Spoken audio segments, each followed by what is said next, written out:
Okay, so I teach, I had product design technology year 11 for the first half of this year and all of last year. And this year I've picked up year 12 halfway through the year. So in year 12, we probably did have pretty much even numbers between girls and boys. We had some late arrivals in. There were two girls who moved over from another subject that they thought was just beyond their abilities at the time they moved in product design technology. I think that some of that comes down to like gentle encouragement in year 11. I had that group in year 11. And the rest of the class is made up of VM students, and a lot of VM still tends to be somewhat boy heavy. Not always, but we do have years where VM's quite boy heavy. And that's certainly the case in my year 11 class this year. Very boy heavy.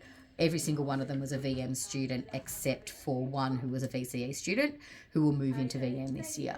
So because they're going down that trade future pathway, the boys are seeing trade, product design technology, hands-on tools.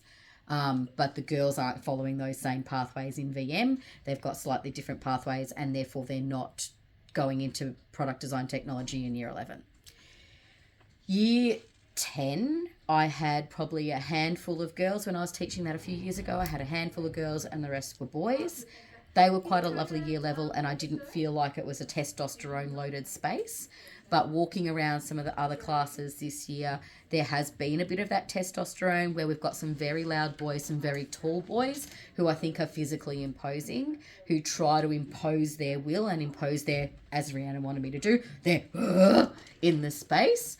And it's putting a lot of our girls on the back burner while the person's dealing with those problems, and they don't get to progress with their work. So I think they then feel like the space isn't for them.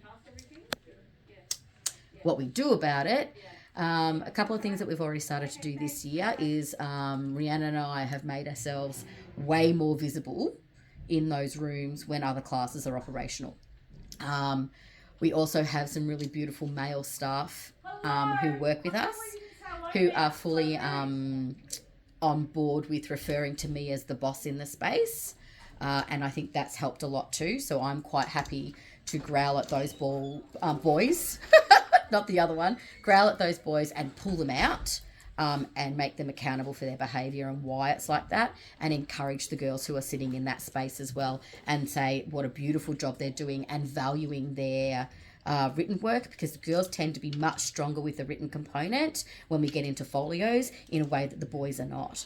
So that's an interesting shift with the new 2.0, that folio written work's becoming more important in the subject, and I think it will start to change the equilibrium, but we do have work to do.